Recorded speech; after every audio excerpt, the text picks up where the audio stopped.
utilizar o la que suele figurar todavía en los textos, pero ya tenemos que hablar de algunas novedades al respecto. No son tan nuevas en realidad, pero bueno. En primer lugar, vamos a hacer una breve revisión fisiológica con respecto a lo que es el comportamiento eléctrico del corazón, para luego hablar un poquito de la fisiopatología de las arritmias y adentrarnos en lo que es el bloque principal, que es la clasificación. Y a partir de aquí mencionaremos 3-4 fármacos que son de uso común o que ustedes de alguna manera, dentro del uso no especializado, pueden estar más o menos en contacto con alguno de ellos en alguno que otro paciente. Bien, tejido cardíaco, recuerden ustedes, es músculo estriado especializado. Especializado en el sentido que genera impulsos eléctricos y esto genera una actividad autónoma, si quieren ustedes, o sea que por sí solo puede mantener una frecuencia, un ritmo cardíaco. Evidentemente sobre esto participa el sistema nervioso autónomo, como ustedes ya tienen idea, pero hay que recordar en todo caso lo importante que el nodo sinoauricular es el que marca la frecuencia normalmente, ¿no es cierto? Su actividad se grafica en el electrocardiograma en la onda P, ¿no? La llamamos ritmo sinusal, en el cual cada complejo, cada latido, cada complejo QRS es precedido precisamente por una onda P, que es la que normalmente en orden empezaría esta actividad. A partir de aquí, a través de 3 haces diferentes, se llega el estímulo al nodo auriculoventricular. El nodo auriculoventricular atraviesa pues el tabique auriculoventricular y luego da origen a las ramas derecha e izquierda de las de His, ¿no es cierto? Y cada una de estas ramas a su vez tiene distribuciones en todo el músculo cardíaco, tanto derecho como izquierdo, como consideramos pues las fibras de Purkinje. Se inicia el latido en el nodo sinoauricular, se transmite al auriculoventricular, de allí a los ventrículos, un lado por el lado izquierdo, otro por el lado derecho.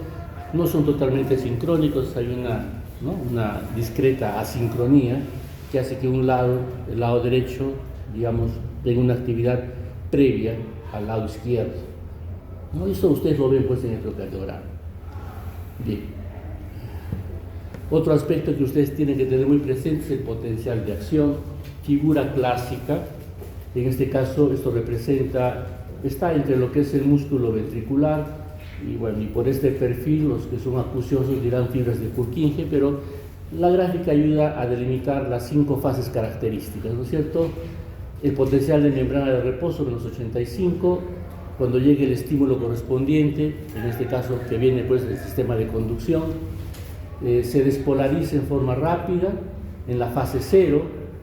Esto significa un ingreso brusco de sodio, como ustedes pueden ver acá, a través de canales de sodio, voltaje dependientes, que durante un breve lapso de tiempo estarán abiertos, pero permitirán el gran ingreso a gran caudal de los iones sodio que despolarizan la membrana.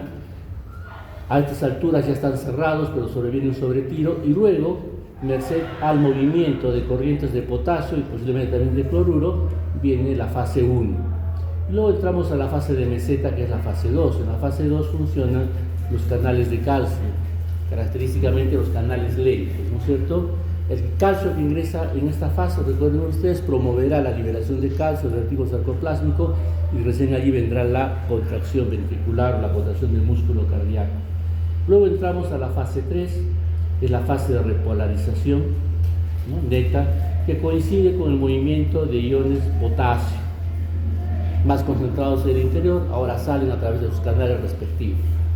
Y llegamos a la fase 4, una fase, en este caso isoeléctrica, donde van a intervenir diferentes mecanismos, tanto la tepeasa sodio-potasio, un intercambiador sodio-calcio, canales de calcio, canales de sodio, canales de potasio, que van a ayudar en la fase 4 a restituir el voltaje de membrana normal, o sea, los menos 85. En el tejido conductor, tejido marcapaso, recuerden ustedes que la fase 4 es inestable, ¿no es cierto? Esa característica fase inestable es la que determina pues este perfil, como ustedes pueden ver acá. Bueno, la gráfica de su libro de Gayton, todos la conocen, evidentemente superpone los potenciales de acción del tejido marcapaso conductor con lo que es el músculo ventricular, netamente contráctil. Y ustedes pueden ver que hay diferencias en cuanto al potencial de membrana, ¿no? El músculo, como hemos visto, cardíaco, trabaja por los menos 80 milivoltios, ¿no? Se descargará, o perdón, se despolarizará hasta los más 20, más 30, en la fase 0, que es totalmente dependiente de iones de sodio, ¿no es cierto? Pero cuando vemos el tejido marcapaso, esto actúa a un voltaje diferente. A ese voltaje, los canales de sodio están nuevamente inactivados, no funcionan. Por lo tanto, el cambio de potencial y la espiga que ustedes pueden ver acá, evidentemente tiene poco que ver con sodio. ¿Con qué tiene que ver? Con calcio. Son potenciales de acción dependientes de calcio. Y lo que ustedes ven acá, pues no es la fase 0 o la fase 1, sino es la fase 2 en realidad, debido al ingreso de calcio, la fase 3 repolarización, la fase 4 inestable, ¿no? Entonces, esto es bueno tenerlo en cuenta, porque a partir de allí vamos a poder entender cómo muchos fármacos van a poder interactuar en actividad cardíaca. Bueno, y sobre esto, la actividad del sistema nervioso autónomo, simpático o parasimpático, sobre el sistema de conducción, el sistema que determina la frecuencia cardíaca.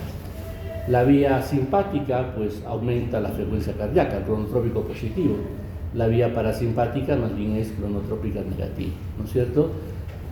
Acá noradrenalina, en este caso acetilcolina, uno aumenta el AMP cíclico, el otro lo disminuye, ¿no? La vía del AMP cíclico, a través de diferentes mecanismos transductores de la señal, si quieren ustedes, determina fosforilaciones, aumento de permeabilidad y por lo tanto favorece la despolarización. En cambio, la vía parasimpática, a través de vías que pueden involucrar disminución del AMP cíclico y la otra a través de canales de potasio dependientes de acetilcolina, llevan consigo pues a una disminución de la frecuencia cardíaca. Pues esto también nos va a ilustrar en forma importante la acción de diferentes fármacos con actividad neurovegetativa. Y en segundo lugar, tengámoslo presente porque esto también va a servir de base para la clasificación actualizada o revisada de los antiarrítmicos de Vago y Williams, que vamos a ver posteriormente. Bien, las propiedades del tejido cardíaco, esto no es nuevo, pero de todas maneras hay que recordar porque tiene mucho que ver con conducción y generación de impulso eléctrico, el automatismo, la capacidad que tiene pues, el tejido cardíaco de generar su propio latido, la excitabilidad en el sentido que hay pues diferentes eventos o situaciones que van a generar cambios a nivel de membrana y con esto actividad eléctrica, la conductividad, este impulso eléctrico se va a conducir, ¿no es cierto? No solamente a través del sistema de conducción, nodo sinoauricular, auriculoventricular, haz de His, rama derecha, izquierda, fibras de Purkinje, etcétera, sino también inclusive a través de conexiones entre las fibras cardíacas musculares. Y finalmente la refractariedad, o sea, un estado en el cual no es posible despertar estímulos, o sea, cualquier situación que normalmente, digamos, debiera desencadenar actividad eléctrica, o sea, potenciales de acción, hay momentos en los cuales esto no se puede hacer. Eso llamamos refractariedad. Y corresponde a un periodo, fisiológicamente hablando, de descanso del músculo cardíaco que impide que inclusive llegara de un extremo a tetalizarse. ¿Okay? Y eso también es un concepto que tenemos que tenerlo muy presente cuando hablamos de fármacos antiarrítmicos.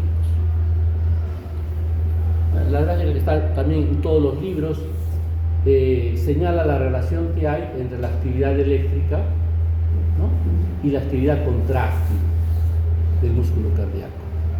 La actividad contráctil es un poco diferida a los cambios eléctricos iónicos, ¿no? Recuerden que en un momento habrá calcio y luego liberación de calcio mediada por calcio y a partir de allí la contracción ventricular o muscular, si quieren miocárdica. De ahí entonces ese pequeño desfase. Y acá ya podemos ver nosotros dos momentos diferentes, lo que llamamos el periodo refractario absoluto y el periodo refractario relativo. El periodo refractario absoluto significa aquel lapso de tiempo en el cual ningún estímulo, por muy intenso que pueda ser, va a generar un potencial de acción. ¿Y eso qué significa? En buena cuenta significa que los canales iónicos están inactivados. Todo cambio en el potencial de membrana, ¿qué significa? Que hay movimiento iónico a través de los canales de la membrana. Pero si estos canales están bloqueados o están en estado refractario, por más pues que le electrocutemos al paciente por poner esa figura, no vamos a desencadenar actividad eléctrica y por lo tanto actividad mecánica. Pero acá tenemos el periodo refractario relativo. En este momento, vean ustedes, estamos terminando la fase 3. El voltaje posiblemente estará en menos 60 y entre menos 60 y menos 30, menos 25. En ese momento va a haber canales de sodio que están parcialmente dispuestos a reaccionar. Si el estímulo es lo suficientemente intenso, esos pocos canales pueden despolarizar y por lo tanto podrían eventualmente desencadenar actividad. Entonces, como es posible, ante un estímulo de la potencia necesaria, desencadenar actividad, lo llamamos refractario relativo. ¿Okay? Acá lo podemos ver básicamente lo mismo.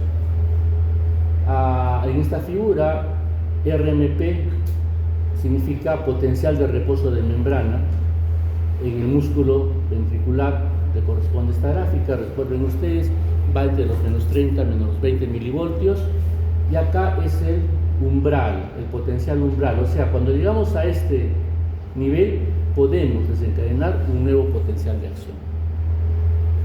Lo que está más allá entra dentro del refractario relativo. ¿Okay? Bueno, el SN es un periodo en el cual no hay pues desencadenamiento normal de respuesta eléctrica. Bien, con este preludio, que me imagino les hace recordar algunos conceptos o algunos momentos de su estudio de fisiología cardíaca, hablaremos un poquito de lo que son las arritmias. Las arritmias son disfunción, ya sea de la formación del impulso cardíaco o de la conducción del mismo. No hay más. O hay problemas en la formación del latido o en la conducción, los cuales puede deberse a automaticidad anormal, que puede haber diferentes causas, desde estructurales, porque hay pues un daño congénito o se ha generado un daño post-infarto, post-infección, etcétera, que origina que algún foco en forma normal despegue, o en todo caso debido a que hay alguna alteración en las fibras de conducción del impulso, lo que va a dar sobre todo lugar a los famosos fenómenos de reentrada, como vamos a ver más luego. Entonces, englobados en estos dos aspectos de formación y de conducción del impulso eléctrico, podemos hablar, por ejemplo, de una ritmicidad anormal del marcapaso, o muy rápido o muy lento, ¿no? Para hablar de taquicardias y bradicardias, de taquiarritmias y bradiarritmias. Por lo general, el enfoque que hacemos se centra básicamente en las taquiarritmias, que es lo más frecuente, en cuanto al manejo farmacológico. Porque cuando hay bloqueos o cuando hay bradicardias, lo que se suele hacer es colocar marcapaso, ¿no es cierto? Bueno, entonces otro enfoque terapéutico. Puede haber cambios del marcapaso del nodo sinusal a otro lugar del corazón. Y ustedes recuerden, el nodo sinusal es el que marca la frecuencia porque es el que late o el que descarga más rápido, ¿no es cierto? Pero eventualmente puede haber focos en otro lugar y por fenómenos de reentrada y otras cosas más son los que desencadenan los diferentes tipos de arritmias. Puede haber generación espontánea de actividad eléctrica normal, sobre todo cuando hay cambios metabólicos, cambios en el pH, influencia de fármacos o influencia de algunas patologías. Cambios en el nivel de potasio, etcétera, etcétera, pueden influir entonces también en una actividad eléctrica normal, tanto para más como para menos. En la conducción, vías anormales de transmisión del impulso, es una cosa bastante frecuente y los estudios de ablación, por ejemplo, a nivel para controlar las diversas fibrilaciones auriculares, muchas veces significa que uno quema por calor, por radiofrecuencia, estas vías anormales. Y por otro lado puede haber bloqueo en la distribución del impulso a todo el corazón, los diferentes tipos de bloqueos que ustedes en algún momento habrán estudiado y que en su momento volverán a repasar cuando hagan sus rotaciones de cardiología correspondientes. Bueno, en la actualidad está bien tipiado los canales que participan en el potencial de acción. La gráfica tiene en Katsum, también me parece que hay una parecida en Guzmán, no sé, no, la verdad no recuerdo bien, pero vean ustedes, acá los genes están bien determinados y la denominación de los canales. Y esto va a tener importancia con la clasificación reciente, ¿ya? Nuevamente recordamos acá el potencial de acción del tejido de conducción y acá lo relacionamos con el electro, con la actividad de la fibra muscular, el eléctrico de la fibra muscular y acá la actividad contráctil, ¿no? Entonces hay un correlato, si quieren ustedes, entre lo eléctrico, lo mecánico, la participación de diferentes canales, ¿no? Acá, por ejemplo, la corriente de sodio hacia adentro, o sea que ingresa cuando se abre el canal, en la fase 0 básicamente, y puede durar un poquito más de tiempo, a bajo nivel, si quieren ustedes, es a través de los conductos de sodio 1.5, que es blanco para algunos fármacos antiarrítmicos, por ejemplo, ¿no? Las corrientes de calcio pueden ser de tipo L, lento, de tipo T, tardío, con diferentes tipos, como pueden ustedes de canales, sodio 1.2, acá este es 1.2, diferencias. Los canales de potasio son transitorios tempranos, fase 1, 2, lentos, rápidos, ultrarrápidos, etc., ¿no? Pues hay el tejido marcapaso, los HCN4, por ejemplo.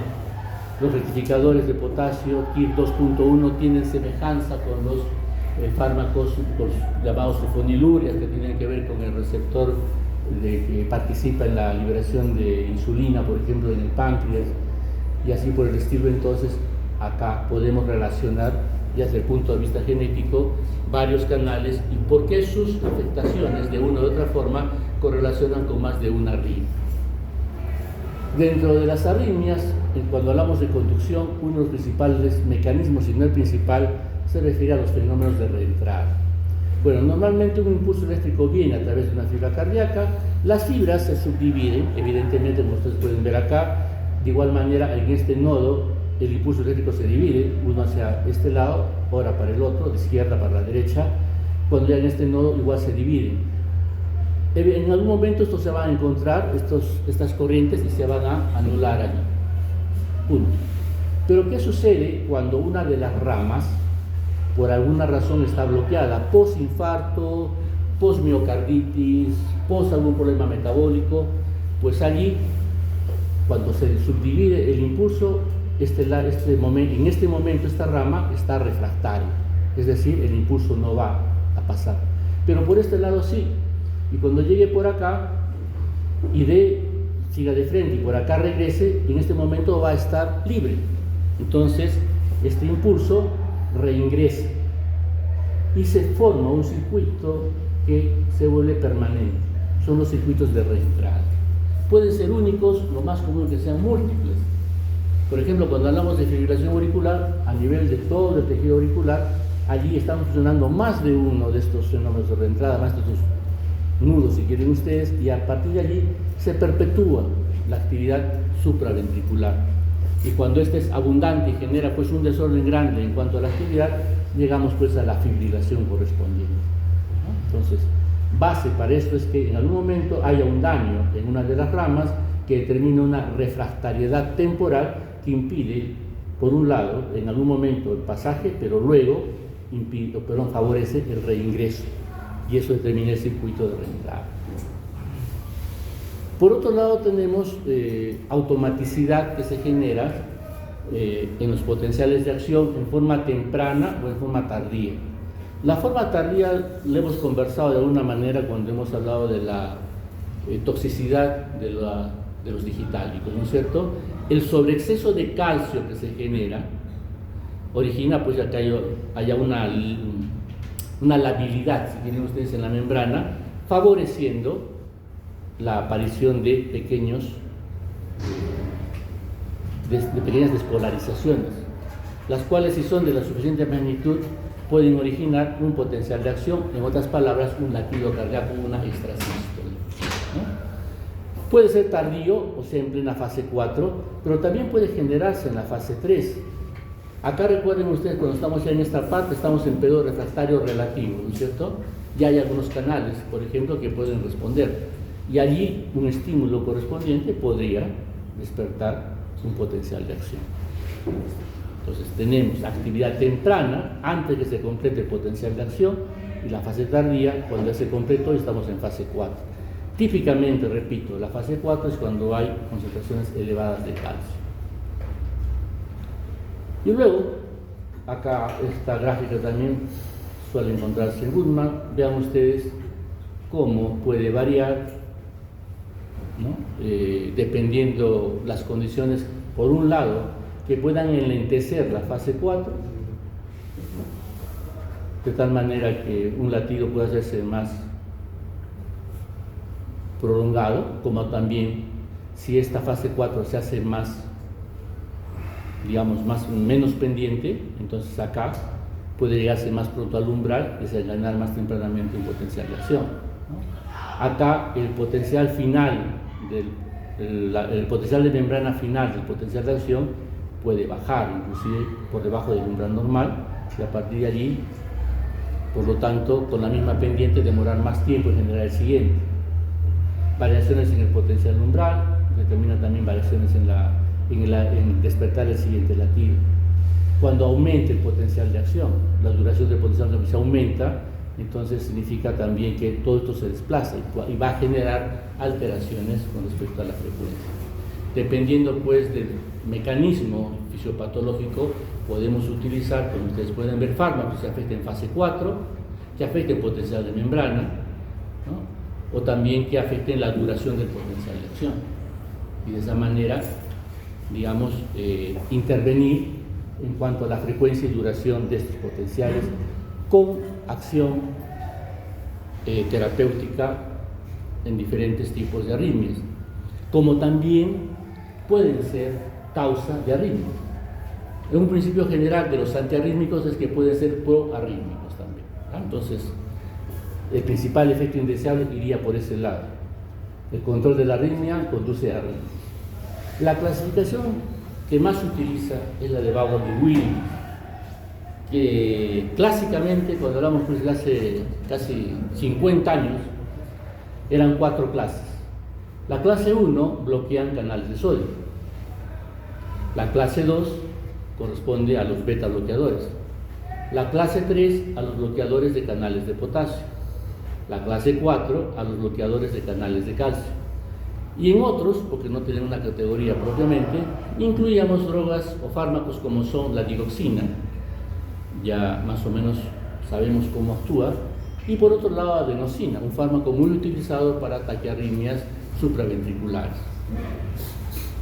Pero vamos a encontrar ya que desde el año 1918, ¿no?, aparece una revisión donde ya se hace evidente que hay diferentes mecanismos y por lo tanto podemos hablar de diferentes grupos farmacológicos.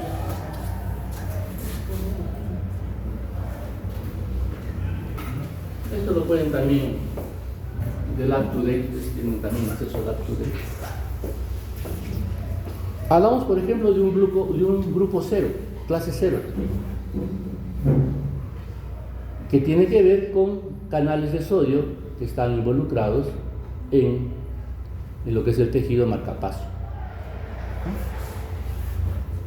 ¿Y quién está involucrado allí? La ipabradina, por ejemplo, un fármaco que ustedes lo han revisado cuando han visto antianginosos. Su efecto final es la reducción en la automaticidad del nodo sinoauricular.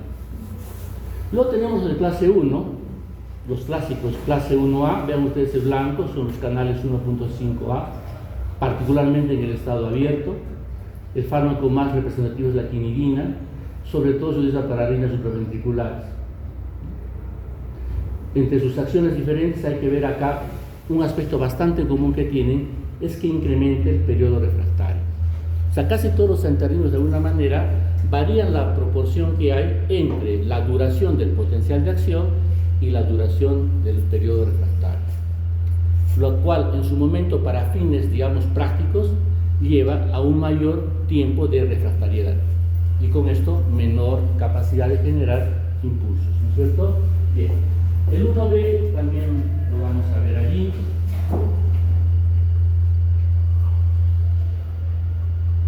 El 1B, la lidocaína es el principal de ellos.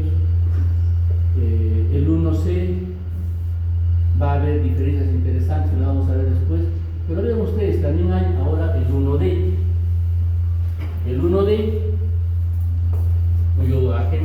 activo es la ranolacina, que ustedes también lo han visto referido a agentes antianginosos. Tiene a su vez como acciones disminuir la frecuencia cardíaca. Hay una disminución de la duración del potencial de acción respecto al tiempo de recuperación del mismo. Tiene que ver con disminución de corrientes de sodio, y que inclusive podría intervenir no solamente a nivel de onda P y del intervalo y del segmento PR, sino también del intervalo QT. ¿Okay? Indicaciones: angina estable, que eso principalmente se ha visto, entre otras cosas porque disminuye la frecuencia cardíaca, con esto la demanda de oxígeno, pero también el manejo de algunas taquiarritmias, pero como un fármaco potencial, debido a que su uso principal es como antianginoso, ¿no? Ahora, la clase 2, que eran solamente fármacos considerados beta bloqueadores, ahora en realidad se considera a los activadores e inhibidores autonómicos, y por lo tanto hablamos de fármacos de actividad adrenérgica o actividad colinérgica, tanto como activadores como inhibidores. Y ustedes pueden ver que la clase 2A son básicamente antagonistas beta-adrenérgicos, y la clase 2B son agonistas adrenérgicos. Los antagonistas adrenérgicos tendrán que ser utilizados en lo que son taquiarritmias, ¿no?, para disminuir la frecuencia, y los agonistas cuando hablamos de bradiarritmias, cuando hay que elevar o hay que favorecer una frecuencia cardíaca, hay que favorecer sobre todo lo que significa la conducción auriculoventricular. Dentro de beta bloqueadores, ustedes los conocen de memoria, y nosotros básicamente hablaríamos del isoproterenol. La clase 2C tiene que ver con inhibidores muscarínicos, tipo atropina. ¿Y qué hace la atropina? Aumenta la frecuencia cardíaca, sobre todo cuando hay bloqueos o cuando hay también cierto exceso en la actividad de digoxina, por ejemplo. Y la clase 2D tiene que ver con activadores muscarínicos, o sea, más bien enlentecen la frecuencia cardíaca y pueden ser útiles en algunos fenómenos de taquicardias supraventriculares. Y vean acá cuáles son los elementos que se mencionan: carbacol, pilocarpina, metacolina, que son conocidos, pero también cuando hablamos de dioxina en su momento hablamos de un papel parasimpático mimético, o sea que la dioxina entraría en esta clase. ¿Okay? La clase 3 tiene que ver con bloqueadores de canales de potasio, ¿okay?, o que actúan en canales de potasio. Y bien, la clase ha sido amplificada en el sentido de que no solamente hay bloqueadores, sino también quienes abren canales de potasio. Los de tipo 3A actúan en forma no selectiva sobre canales de potasio, y acá la miodarona siempre será el fármaco más utilizado. Ustedes pueden revisar sobre la miodarona y van a encontrar que tiene múltiples usos: taquicardias supra, taquicardias ventriculares, entre otros.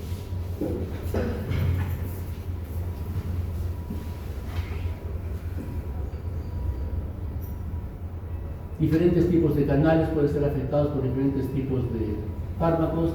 Luego tenemos lo de clase 3B, que van a actuar sobre canales de potasio que son dependientes de algún sustrato metabólico. En este caso hablamos de los que son dependientes de ATP, y ustedes acá tienen un fármaco conocido desde los antianginosos, el nicoranil, ¿no es cierto? Tiene pues un papel por lo menos teórico y posiblemente en el futuro a ser utilizado en algunas taquiarritmias. Luego tenemos una clase 3C que actúan sobre otro tipo de canales, tenemos ustedes GRK1, GRK4, etc., que van a tener principalmente una acción en la reducción de la automaticidad del nodo sinoauricular. No siempre vamos a encontrar en este momento que hay fármacos de uso terapéutico autorizado, pero eso no significa que en los siguientes años ustedes lo puedan encontrar.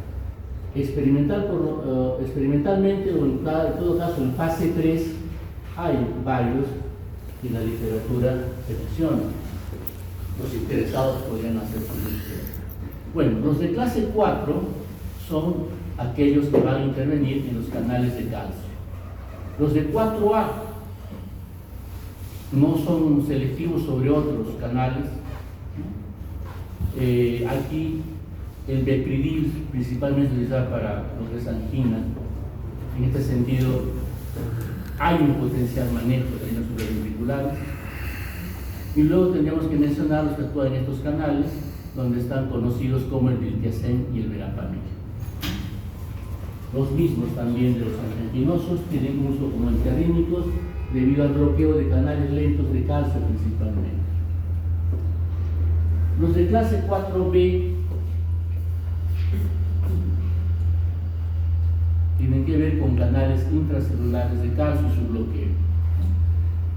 Muchos de estos, la querida profenona, también están considerados dentro de los de clase 3C, pero 1C. Esto para tener presente de que muchas veces los fármacos tienen múltiples mecanismos de acción, algo parecido a los anticonvulsivos. Podrían caer en varias categorías. Sin embargo, siempre se mencionará pues que están involucrados en la que tienen mayor actividad.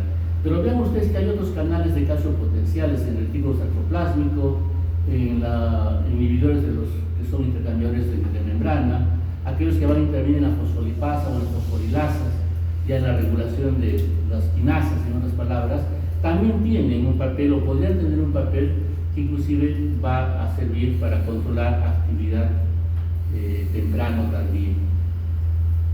Y luego tenemos clase 5, clase 6, clase 7, clase 8 inclusive, ¿no? O sea, hay varias clases en ese sentido, lo revisarán ustedes con más calma, pero vean ustedes que en ese sentido ya esta clasificación que todavía figura en el libro va quedando un poco ya en desuso. Bueno, dentro de lo clásico, si quieren ustedes, los antiarrítmicos de clase 1 son muy utilizados todavía, bloquean canales de regulados por voltaje, prolongan periodo refractario efectivo, suprimiendo la reentrada, haciendo que un bloqueo unidireccional se vuelva bidireccional, o sea, bloquean ambas ramas si quieren ustedes, pueden bloquear otros canales iónicos, como decíamos. Dentro de estos, el principal es la quinidina, ¿no? Algunas características farmacocinéticas. Indicaciones básicamente son arritmias supraventriculares. Las ventriculares prácticamente no pensamos como, digamos, indicación de quinidina, aunque teóricamente sí podría ser. Contraindicaciones, bloqueo cardíaco o insuficiencia cardíaca descompensada. Efectos adversos, pueden generar por sí mismo arritmias. La quinidina es un isómero de la quinina y por lo tanto puede producir también sinconismo. Bueno, y acá lo que sucede, el perfil en blanco lo tienen en su libro de lípicos, ¿no? En blanco el perfil normal y en amarillo el potencial de acción modificado. Hay un aumento en la duración del potencial de acción porque se ha inhibido acá la despolarización, la fase 0 si quieren ustedes, entonces eso desplaza y prolonga el potencial de acción, y la relación de duración del potencial con periodo refractario efectivo pues se vuelve mucho más útil. Los de clase 1B bloquean canales de sodio inactivados, básicamente lidocaína, y estos canales inactivados sobre todo cuando hay lugares de isquemia. Lidocaína era o sigue siendo hasta cierto punto la segunda elección en las arritmias post-infarto, ¿no? La zona isquémica significa pues que no llega sangre, buena cuenta. Alargan el periodo refractario efectivo, no disminuyen la velocidad de conducción auriculoventricular. Su indicación básicamente son arritmias ventriculares. Los efectos indeseables los tienen ustedes allí, no vamos a leerlos, simplemente sepan que ahí están. Y vean ustedes lo que sucede en relación al anterior. Los de clase 1A prolongan la duración del potencial de acción, los de clase 1B disminuyen la duración del potencial de acción. Pero nuevamente, más que eso, la relación que hay entre la duración del potencial y el periodo refractario sigue siendo entonces lo suficientemente efectiva para evitar actividad proarrítmica. Los de clase 1C bloquean canales refractarios y no refractarios. Principal indicación son las taquiarritmias ventriculares. Los anteriores, las de clase 1A, sobre todo supraventricular, los de clase 1B, ventriculares postinfarto y acá las ventriculares. Con indicaciones, infarto y crisis cardíaca. Acá, a diferencia de los anteriores, la duración del potencial de acción modificado por el fármaco es prácticamente la misma. Entonces, para, digamos, generalizar, clase 1A alarga potencial de acción, clase 1B disminuye el potencial de acción, los de clase 1C no modifican la duración del potencial de acción. pero las relaciones con el periodo refractario efectivo siempre son a favor. Los de clase 2 típicamente eran bloqueadores beta-adrenérgicos. Recuerden que esa clase 2 se ha ampliado en la actualidad, ¿no es cierto? Dentro de estos, entre los más utilizados, el metoprolol, el bisoprolol también podríamos indicarlo. El esmolol se utiliza en forma de emergencia, uso endovenoso, acción rápida, breve, pero esmolol también tiene acción sobre canales de potasio, ¿no? Entonces es una acción mixta. Bueno, acá simplemente para recordar el mecanismo de acción, el bloqueo beta-adrenérgico va a llevar a disminución de actividad de la adenosiclasa. Con esto, disminución de la regulación de diferentes canales iónicos, incluyendo el del calcio, ¿no? Como ya no se va a fosforilar, se va a activar este canal, va a traer como consecuencia a nivel de tejido de conducción, disminución de la velocidad, ¿no es cierto?, que depende del nodo sinusal de los canales de calcio, disminución de la conducción y disminución de la fuerza de contracción, evidentemente. Es un resumen de los efectos, la manera en que pueden interactuar con otros fármacos, verapamilo, diltiazem, favoreciendo depresión del nodo sinusal y otros efectos inotrópicos negativos. Igual, los beta bloqueadores, además de su comportamiento propiamente beta bloqueador, también pueden hacerlo por efectos antiisquémicos, en el sentido que al disminuir el trabajo cardíaco, disminuyen demanda de oxígeno y por lo tanto se siente menos la isquemia. Pueden haber, recuerden ustedes, fenómenos estabilizador de membrana, comportándose como si fueran de clase 1, ¿no?, a nivel de los conductos de sodio que actúan principalmente en la fase 0. Pueden actuar en fase 4, fase 4, que tiene que ver con la despolarización del tejido autónomo de conducción, y en el caso del sotalol y el esmolol pueden actuar en fase 3 con bloqueo de canales de potasio. Los de clase 3 son los bloqueadores de canales de potasio, prolongan el potencial de acción y la amiodarona es el principal. Es uno de los principales fármacos que utiliza la amiodarona. ¿Qué hay que recordar de amiodarona en particular? Es un fármaco que demora en actuar, como también demora en dejar de actuar. Se deposita a nivel de los diferentes tejidos, a nivel del corazón, se explica por eso su larga acción. Tiene yodo en su fórmula y por lo tanto puede interferir con la función tiroidea, ¿no? Tenemos efectos plenos en 6 semanas, como decíamos. Se puede utilizar para arritmias ventriculares como supraventriculares. Este fármaco muy utilizado, recuerden ustedes, también puede producir arritmias, y entre ellos puede producir un QT largo. Vean ustedes, el potencial de acción se va a prolongar, porque la fase 3 de quien depende, el movimiento de potasio, si yo la bloqueo, pues evidentemente esto va a aumentar. Pero este aumento en la fase 3 puede facilitar actividad desencadenada temprana, y es una de las causas que explica los arritmias que pueden producirse con la amiodarona. Los de clase 4, dijimos, son básicamente bloqueadores de canales de calcio, pueden acortar la fase 2, como también recuerden ustedes en la fase 4 en el tejido de conducción. Principalmente para arritmias supraventriculares, verapamilo, diltiazem. Por vía endovenosa, el verapamilo, por ejemplo, solía ser el medicamento de elección en la taquicardia paroxística supraventricular. Más o menos lo que se puede alterar acá, el potencial de acción. Va a haber variaciones, sobre todo en la fase 2, fase 3. Bueno. La adenosina actúa en receptores de adenosina. Va a disminuir la automaticidad del nodo auriculoventricular, la conducción también de impulsos eléctricos, lo cual explica por qué su elección va a ser la taquicardia paroxística supraventricular. Dado la brevedad de su tiempo de acción, suele tener muy baja toxicidad, pero eventualmente, por la intensa vasodilatación que produce, podría desencadenar rubor, dolor de cabeza, dolor pectoral, hipotensión. Este dolor pectoral de tipo anginoso, ¿no?, podría disminuir la salida. Se menciona que es porque disminuye el flujo a través de las coronarias derecha e izquierda y con esto pues sufrimiento corazón. Bueno, acá podemos revisar las diferentes acciones. Acá, sobre todo, tiene que ver la acción de la adenosina con regulación de potasio como regulación de calcio. inhibe los canales de calcio y abre los de potasio. Siendo el potasio más concentrado en el interior, va a salir y el calcio tiende a entrar. Uno es inhibido y el otro es aperturado.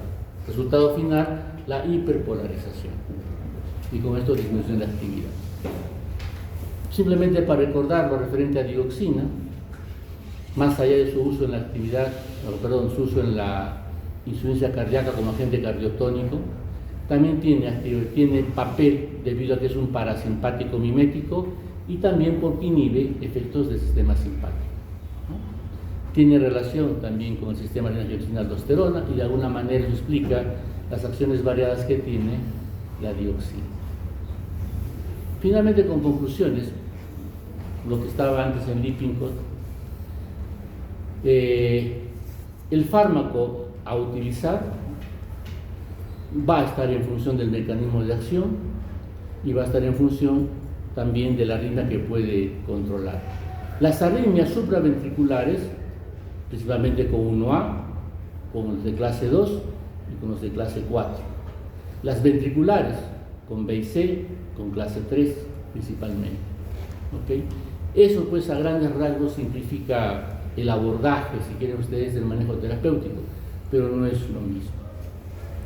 Y finalmente acá ya concretamente con el tipo de arritmia, más o menos cómo es que tenemos desde primera y de segunda elección para el manejo de estas cosas.